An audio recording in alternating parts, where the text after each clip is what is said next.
set? Ready? We're starting at 9:15.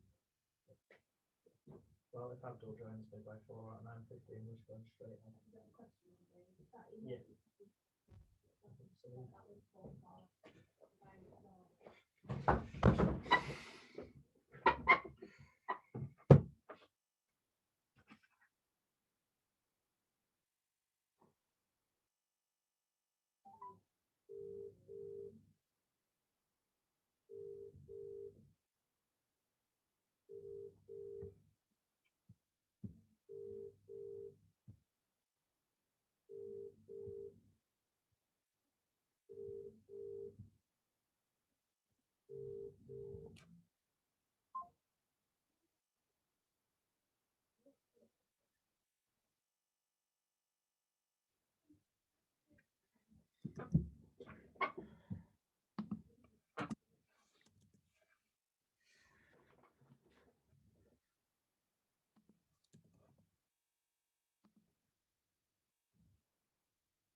What's up?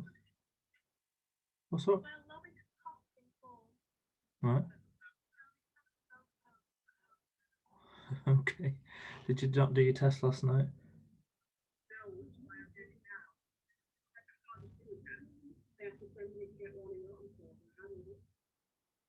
Oh, don't worry about it till Mum gets back.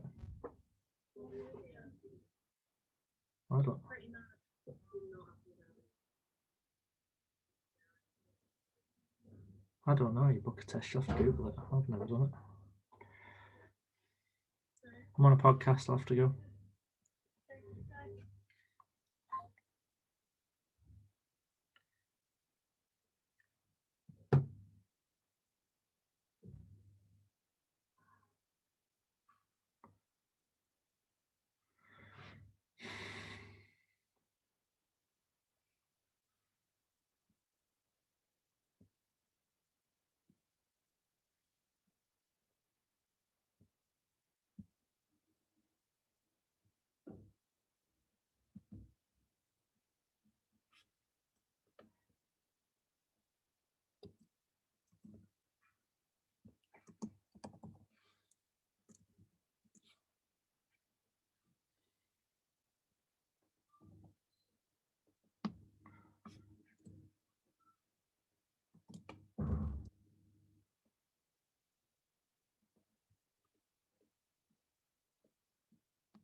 Hi mate, you alright?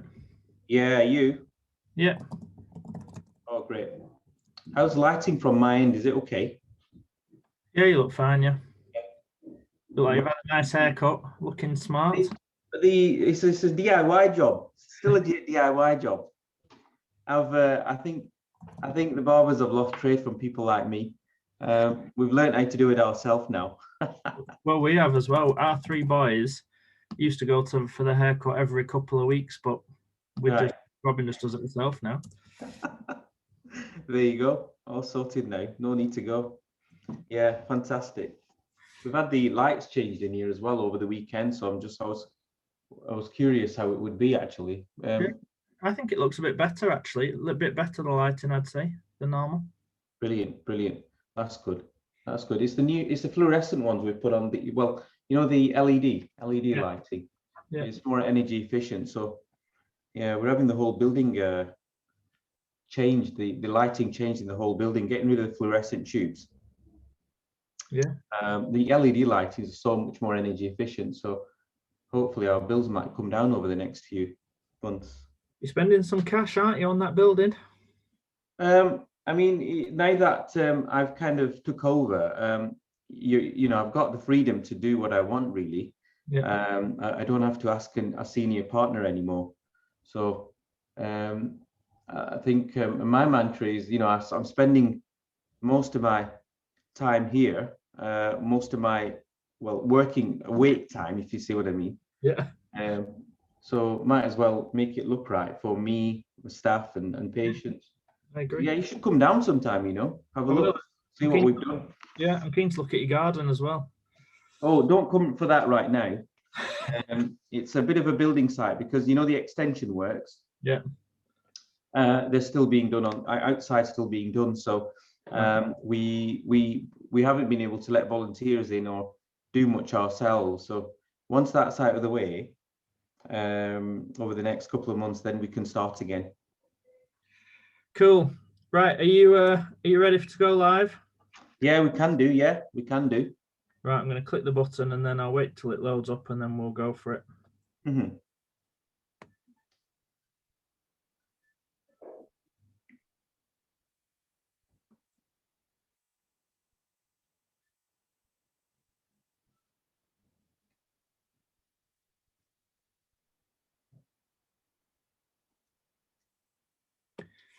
Okay, good morning, everybody, and welcome to the Together We Talk podcast. We've got Dr. Abdul Mannan with us today, and we're going to be talking all about heart health. So, Abdul, do you want me to take a couple of minutes to introduce yourself? I think probably a lot of people know you already, and then we'll get going. Brilliant. Thanks, Ken. Thank you for inviting me to today's show. As you know, I'm a GP in Haslingden. I've been working here for a number of years, since 2005, in fact. So many years. Long time. Yeah, it's been a while. So I work here as a GP. I also work as a clinical director with the Primary Care Network. We do a number of projects really with the GP surgeries and other partners such as yourselves at Leisure Trust, the council. And you've recently renamed your practice from the surgery. Is it Hazel Valley Family Practice now? Is that right? We have indeed. Yes, we have. It was as you can tell before, it was called the surgery, and we kept being asked the question every time, what's your surgery called? And we'd say the surgery, and so people would say, well, okay, what's the proper name? So that's why we decided to give it a proper name. So Hazel Valley is the new name. It's it relates to Haslingden, really. Haslingden, it was known as the Valley of the Hazel Trees. You know, historically, I think it used to be a forest of hazel trees. So yeah, we thought we'd give it that historic connection. Yeah. And so Hazel Valley. Yeah, very good. Well, and as patients start to come back now, and you know, over the next few months, as we get back to more and more face-to-face consultations and stuff, I'm sure they'll enjoy all the work you've been doing on site. And oh yeah, I hope so. Yeah, we've had a lot done on the premises, new rooms, and we've done it up really nice. Because you want people to feel, special. You want people to feel welcome. You want people to feel comfortable when they come to you. And for us as well, for myself, my colleagues working here, you want to feel comfortable and enjoy where you work. So yeah, it's looking good. You'll have to come down. I'd like that. You know, I think one of my favorite quotes is that we shape the things we build, and thereafter they shape us. And I think that environment that you work in is so important. But we're not here to talk about the lovely refurbishments of your practice. So today we wanted to talk a bit about heart health and what that means, and hopefully we'll get some questions coming in live on the Facebook comments. So if you have any questions for Dr. Mannan, go ahead and ask those. But just to start off, Abdul, what when we talk about heart health, what are we talking about really? Well, when we talk about heart health, and I guess medically, people like myself, my colleagues, we kind of refer it as cardiovascular disease. So health of the heart itself, health of your arteries, your blood vessels that supply blood throughout your body. So yeah, as a as an entity, it's something we need to take great care of. We rely immensely on our cardiovascular system, and things can go wrong, as I'm sure in our discussion you'll find out the rates of diseases. It's worrying. It's a big problem in the UK, and that's why we need to be aware of it so that we can avoid or reduce the chances of problems in our cardiovascular system. Mm. And what are some of those, what are some of the key kind of cardiac episodes or things? I think people will have heard of things like heart attacks, and Sure. but what are some of the big problems that we can have if we don't look after our cardiovascular health? So if we don't look after ourselves, or some of us are kind of genetically, I suppose, predisposed, and other reasons, the consequences are things like coronary heart disease. So that's where your blood vessels, your arteries can clog up. You've got heart attacks. You'll have heard of heart attacks, people getting angina problems, people having strokes, and other things. For example, your heart doesn't work properly, it beats irregularly, things like that. So a number of conditions fall under this category. I know that as people there may be people out there who are potentially worried about early signs or warning signs of poor cardiovascular health. What are some of those early warning signs that people perhaps should be looking out for? Well, I mean, if one is carrying too much weight, right? You've got too much fat, too much adipose, as we call it in medical jargon. There's too much weight on your body. That's an early sign. If you're feeling tired, if you're feeling unwell all the time, if you feel lazy, if you feel like you don't want to do anything, if you don't have that energy when you wake up, these are kind of subtle early signs that, okay, things aren't quite right. Whilst there could be other reasons for why you feel tired, for example, a good reason might be because your cardiovascular, your heart health isn't very good. Yeah, and I think for many of these podcast episodes that we've done, we come back to many of the same kind of things around healthy lifestyles that help us to. And I've been more and more impressed as we've gone on, just how similar the remedies or the preventions are in terms of us looking after our health, whether that's sleep, whether it's diabetes. Today we're talking about heart health. The same sort of things seem to crop up in terms of trying to maintain a healthy weight, good exercise, those types of things. Is that similar in terms of heart health, that those healthy lifestyle things play the biggest part? Yeah, absolutely. I mean, we often, I dare I say, overlook it. But awareness is improving. We need to focus a lot more on things that we can do quite easily, things that we can do without any, fantastic tricks like surgery or medicine and so forth. Things that you and I can do at home, like, exercising a bit more, like sleeping on time, like eating healthier, eating less, being a bit more active, drinking a bit more, being a bit picky about the type of foods we put into our body. Yeah. Things like that, things that don't really cost a lot, but we can do it quite easily. Yeah. What one of the questions that's just come in on one of our platforms was around what are the signs that you might be having a heart attack or a similar episode, and what should someone do in that situation? Okay, well, typically, if you read material, books or journals, you'll see that we typically talk about chest pains, especially a left-sided chest pain, which is kind of a dull in nature, pressing in nature.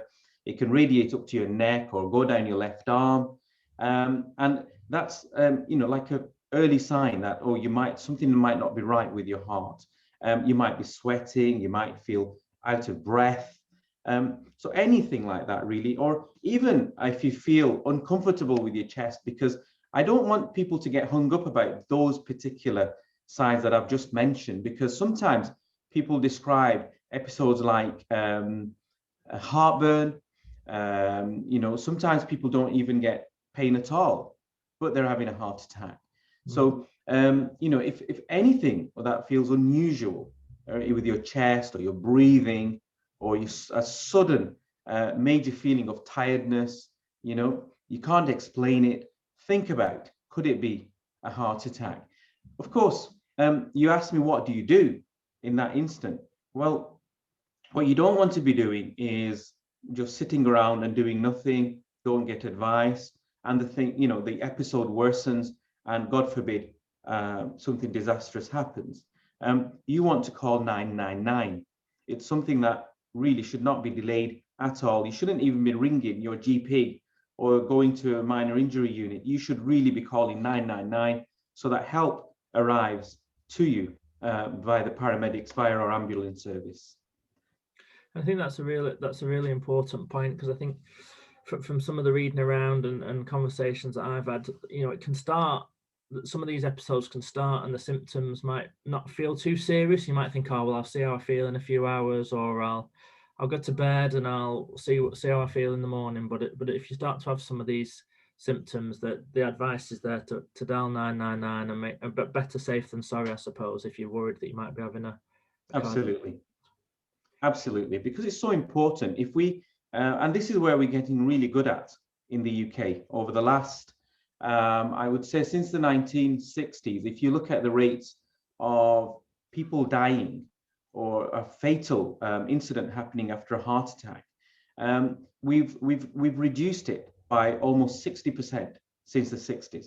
So more and more people, in fact, 7 out of 10 people today will survive a heart attack. But of course, what we don't want to do, Ken, is we don't want that heart attack in the first place. Yeah, that's where we're aiming for now. Yeah. Well, I'm going to talk a bit more about prevention later on. If you've watched our other podcasts, and for those viewers at home, we have a little segment in the middle called Overrated and Underrated, where we try and dispel some myths and talk about some of the kind of hot topics in this case in heart health. So I'm going to pop these up, and fair to say that we're going to ask Abdul here for his personal opinions. Other people might have a different perspective. This is not necessarily going to be 100% medical evidence based, but we're going to put him on the spot on a few things and see what he thinks. So I'm just going to share my screen now. Can you see that okay, Abdul? Yes, it's come up. Brilliant. Okay, so this is it, overrated, underrated. So we want you to jump off the fence on all these and just pile in with your own personal view. Okay. So first of all, whole grain foods. Underrated. Underrated, definitely. It's we know from good evidence, scientific evidence, whole grain food is excellent. Whenever we go shopping, we should try and avoid buying just things like white bread, white pasta. Go for the whole grain component. Cereal's a common one. We all have cereals in our kitchens. Try and buy the whole grain cereals. It's good. It's actually soluble fiber in there. It's good to collate our cholesterol, fats in our body and get rid of it. So it's a really good component of our daily diet. Okay, next one, olive oil.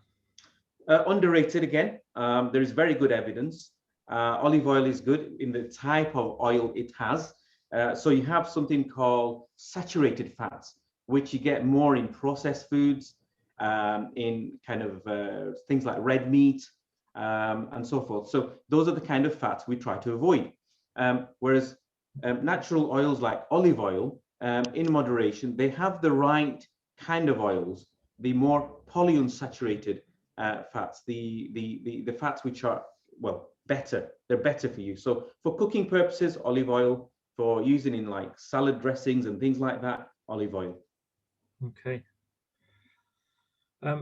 Thinking about and worrying about cholesterol levels. Okay, so this I'm going to. Whoa, this is a tough one, believe it or not, Ken. You might have thought this would be obvious.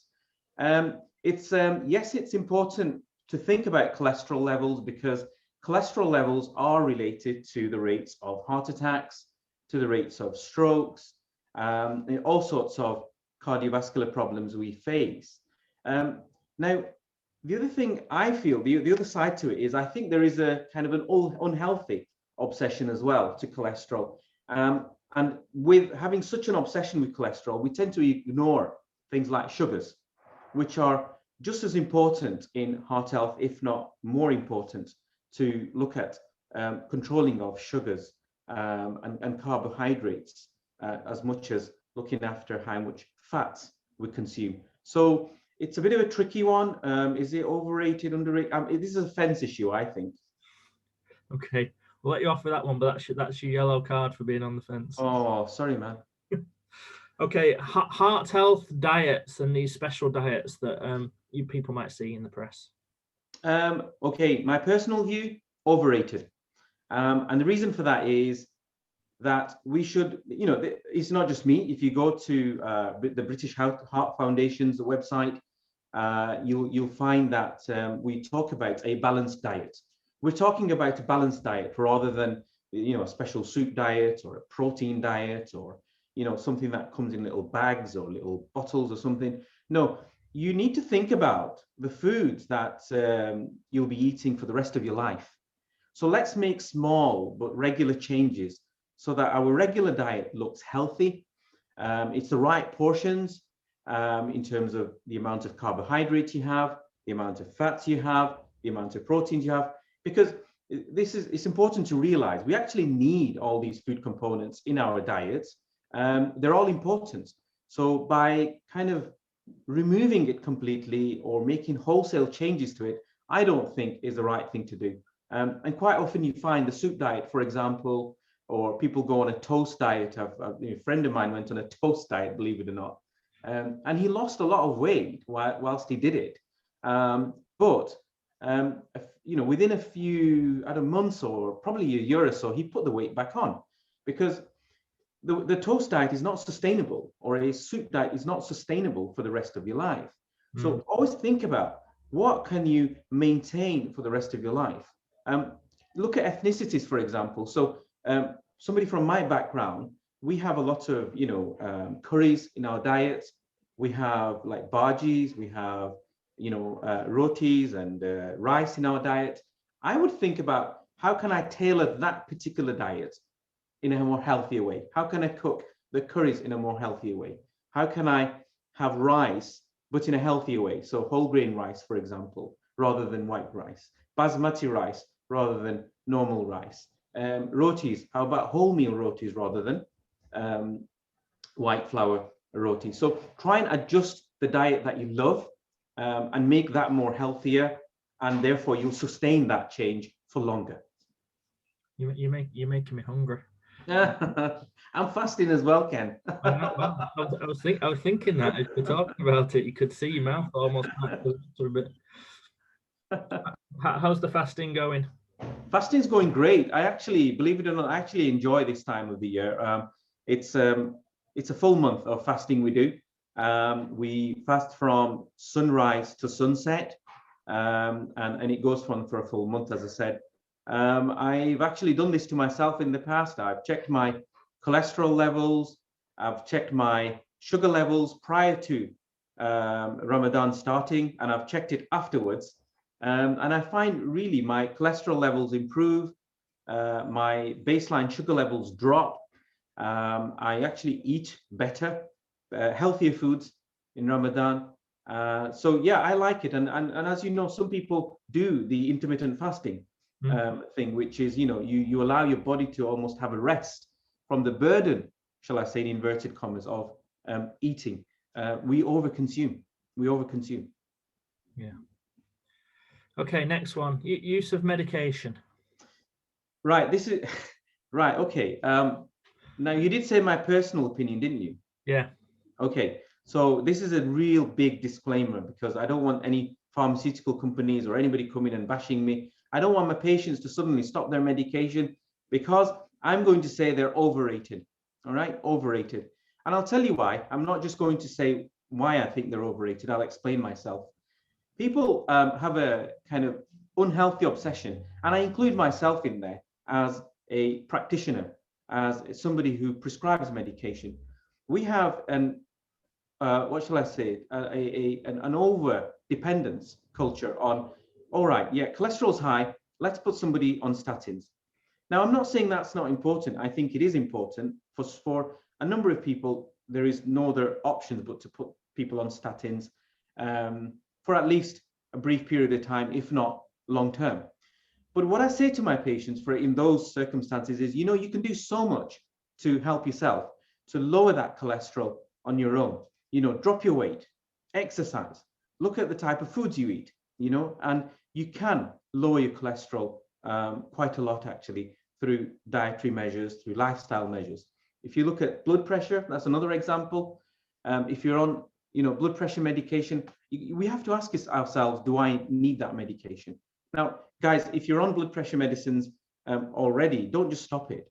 I'm not saying that at all. If we're taking blood pressure medication, carry on. But you know, you can do so much to drop your blood pressure naturally through mild to moderate exercise daily, you know, reduction of weight, consuming less salt, for example, having a more balanced diet, reducing portions. So in that way, Ken, I'd like to think that we over-medicate ourselves. And I would suggest, even for those of us on medication, think about lifestyle measures. And I have patients, I can give you actual patients where I've took people off blood pressure medication, cholesterol medication, and various other things, diabetes medication, for example, because people have done so well through natural methods. So overrated. I think it's exactly that point, isn't it? It's the over reliance on medication where we don't put the effort perhaps that we need to into kind of those more lifestyle preventative bits as well. Absolutely. Monitoring BMI. So people weigh themselves a lot, but you can now get these scales that kind of work out your BMI and things as well. What is BMI, and is it important? Well, I mean, I'd say it's underrated. Personally, looking at your slide. Now, people need to be, you know, we kind of so if you look at you and me, Ken, you're a taller person than me. You have a different body build to me. Now, the weight that you carry can be and should be different to what I carry. Yeah. And it should be in proportion to my height, right? So if you and I were both, let's say, so if you look at, say, my current weight, which is about 66 kilograms, yeah? And that's actually slightly overweight. I am slightly in the overweight category at 66 kilograms. For me, that might be overweight, but for yourself, I presume it will be underweight. Yeah. You know, so you probably need to carry slightly higher weight to be in a healthy category. There is something as well, which is underweight. So it's important to be balanced with your height and your weight. So what BMI does, it's weight over height squared. So it's a formula, basically. It squares your height and you divide your weight by it so that you have a proportion. So that's an important measure, I think. Cool. There's another one there, if I may mention, is your weight, your waistline. Measuring your waistline is underrated as things stand at the moment. We need to get better at it within healthcare as well. We don't do enough of it. There is more and more evidence about central obesity. That red man on the right on your slide, he's got a big waistline and he needs to sort that out and perhaps look at that chappie. Is it blue? Is it? My eyes aren't very good with colors on that slide, but is it the guy between 23 and 27? Yeah, like a blue teal color. I don't know. I'm colorblind too. So the fella before, the green and the blue, somewhere in between. That's where you need to aim for, round about that 23 BMI. I think the waistline measurement's a really interesting one. I get a telltale waistline measurement every summer when I try and put shorts on from the year before. When you've got one in the winter, you see where you are. They're either too loose or too tight. Let's regular exercise. I think we've probably covered this one, but overrated or underrated? Underrated, massively. It's still massively underrated. I couldn't emphasize this enough. and I'm sure you'd agree, somebody with your involvement with the Leisure Trust, Ken, we need to encourage ourselves to exercise regularly. And I say to my patients, try and aim for half an hour every day. Now, to start off with, it might not be possible. You might feel, well, can't do half an hour. And I say to my colleagues, patients, whoever speaks to me, start off with 5 minutes. Start off with 10 minutes, whatever you can. If you can't run, just walk. If you can't walk, just move around whilst you're watching television or something. Do something. Move your arms, move your feet, put a couple of cushions under your feet and just push them up and down, whilst you're watching Corrie or something like that. Just do something. And gradually what happens is over a number of weeks, your stamina will improve. I did the Couch to 5K myself that BBC have. Everybody can access that for free. The app is free. And it starts off really, really gentle. And by the end of a number of weeks, basically, you did this program. It's amazing what you can do. It's amazing what the body can actually do. Yeah, just 9 weeks, isn't it? The Couch to 5K program, and you can go from struggling to walk for more than 15-20 minutes to being able to run a 5K without stopping through it. It's a really good program. And I'd agree on it. We have a bit of a motto that if people can just move from nothing to something, and then perhaps from something to a little bit more, it's that steady progression that will make all the difference. Okay, couple more. Garlic. Garlic. Actually, you know what? I think it's underrated. Okay. Yeah, absolutely. I think if you look at some of the evidence on garlic, it's a natural antioxidant. It's a natural anti-inflammatory. If you look at the British Heart Foundation's advice and some of the research that they've done, inflammation is actually a very important determinant of damage to your blood vessels, to your heart in the long run, and how the clogging up of your blood vessels is kind of increased by inflammation. And actually, something like garlic is good to reduce that problem in your body. Now, garlic, as you know, it's quite smelly, but you'll have to find ways of taking it so that it doesn't bother you. You can actually get garlic tablets over the counter. They're very cheap. So yeah, it's not a bad supplement to consider, actually. Okay. And last one, angioplasty. Okay, angioplasty. Now then, I'll have to be careful with this one. This is one you're allowed to sit on the fence on if you want to. Okay, because if you will allow me to, because I'm conscious it's my second sit on the fence, and now in the UK, I said to you earlier on that so many more people are surviving heart attacks. So many people are managing to live having suffered from coronary heart disease, and angioplasty is one of those revolutionary interventions we have in medicine that's come along, and it's allowed us to manage this problem of narrowed blood vessels. And so many people are surviving as a result. So I think it's a wonderful piece of technology. It's getting better all the time. The problem I have with it, Ken, is that I have family back in India, back in Bangladesh. I've got friends in other countries where healthcare isn't as like the NHS. It's a lot more privatized. Mm-hmm. There I see a different dynamics to these kind of interventions, in that it's almost seen like a get out clause, get out of jail card.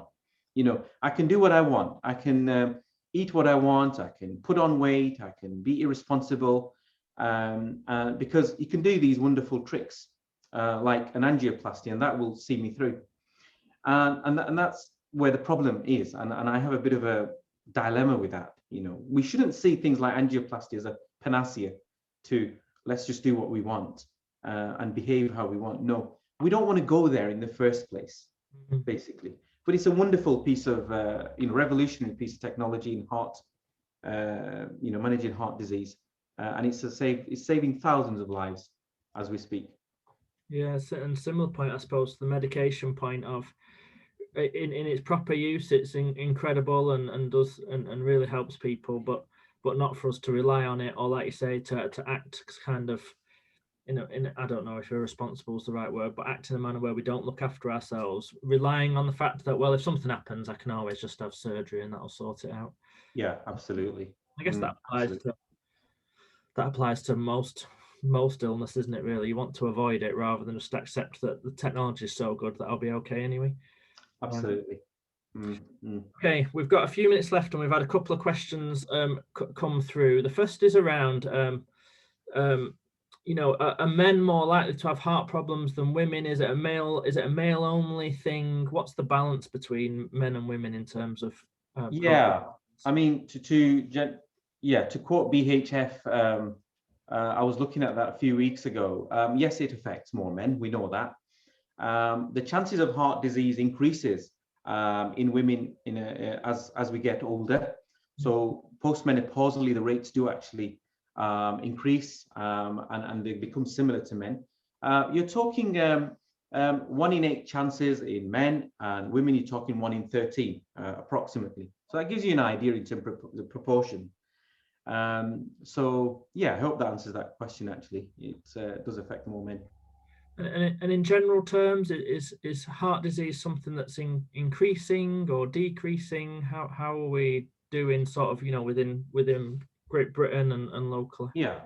Okay, so that's an important. I'm glad you asked me that question, and that's one of the reasons why I wanted to talk to you about this, because of its link to Rosendale. Now, nationally, cardiovascular disease, heart problems, it's actually the second biggest killer in the UK, after diseases to do with like dementias and frailty. It's the second biggest killer. So it's actually a bigger killer than breast cancer. It's a bigger killer than respiratory problems. So it's the second biggest killer in the UK. Something like 160,000 people die every year in the UK. And that's to give you context, it's at least twice the population of Rosendale, right? Yeah. That we lose every year. And believe it or not, about 40% of that population we could have prevented. We could have avoided those deaths had we put the right interventions in place, had we done things like lifestyle intervention early enough to prevent. So I hope that gives you some idea of numbers nationally. You asked for local context. Well, the Northwest and Scotland fares the worst in the UK when it comes to cardiovascular disease. And if you then zone in to places like Lancashire, places like Greater Manchester, with the exception of certain conurbations like South Manchester, and in Lancashire, you've got Ribble Valley and so forth, we actually do not fare well. Cardiovascular disease is a big problem. In Rosendale, we lose people approximately 1.6 years before, well, if you can put it like that. So if you compare it to average England figures, we lose people approximately 1.6 years prior to the average in England. So people die earlier in Rosendale from cardiovascular disease. The rates of exercise, for example, in Rosendale, believe it or not, is lower than the England average. The rates of teenage obesity. So I'm trying to focus on an early intervention. Let's get healthy lifestyle into our young people. Unfortunately, Rosendale has some of the highest teenage obesity rates in the UK. In fact, one of our wards ranks in the top 10 rankings in the UK for teenage obesity, and this bothers me. This concerns me a lot. Yeah, and you and I have spoke about this a lot over the last couple of years, and I think and one of the reasons why we're doing these type of things, these podcasts and others, is to try and raise the awareness and build the conversation around more activity, more healthy eating, more preventative medicine within our community, more community focused interventions, I suppose, and trying to support people to have a more active and healthy lifestyle. And it is worrying to think about, the health inequality that Rossendale is suffering from compared to other places in the country. See, this is the oxymoron is here. There's an oxymoron, which is that we live in a fantastic location. We've got so many hills. We've got so much greenery. We have parks. We've got some wonderful cycling facilities. You've got the gateway. You've got the cycling scheme and the path that takes you all the way to Toddy now, I think. Yeah. So there's so much on offer in Rossendale, which I mean, the positive things I've noticed, people are doing a lot more of this now, because I've been out, and I know you've been out on walks with your family. So many people are actually walking. They're using the hills. They're using the the public walkways, and the cycling so much more. I'm hoping this legacy will continue after COVID. And we'll see people, using the outdoors a lot more, as well as, of course, our recreation facilities, leisure facilities. Absolutely. I think anecdotally we can see that there just seems to be a lot more people out and about, and your unusual suspects, I suppose. It's not your 25-year-olds in their fancy trainers running around. These are everyday, normal, regular people like you and I, who are just trying to do a bit more. Yeah. Abdul, I think we've covered quite a lot of stuff there, and I think time is against us now. Is there anything in terms of a final thought that you'd like to share by way of wrapping up today's episode? Sure. All I can say is very simple. If there's one thing to take away from today, is let's get ourselves more active. We can reduce the chances of heart disease within ourselves by anything up to 50%, and it's a massive improvement if you by simply doing half an hour's exercise on a daily basis, simple walk around the block, or a walk to the shop and back, something like that. That doesn't cost you a penny, but it can save your life. Thank you, Abdul. Thank you for taking the time to be with us. I appreciate it. Very busy man, and I'm sure you've got patients waiting for you this morning. So Pleasure's mine, Ken. Pleasure's mine. And thanks all. If you've got any questions or anything, pop them in the comments, even if you're watching after the live session, and Abdul and I will try and get back to you. Okay, have a great day, everybody, and thanks again, Abdul. Thank you.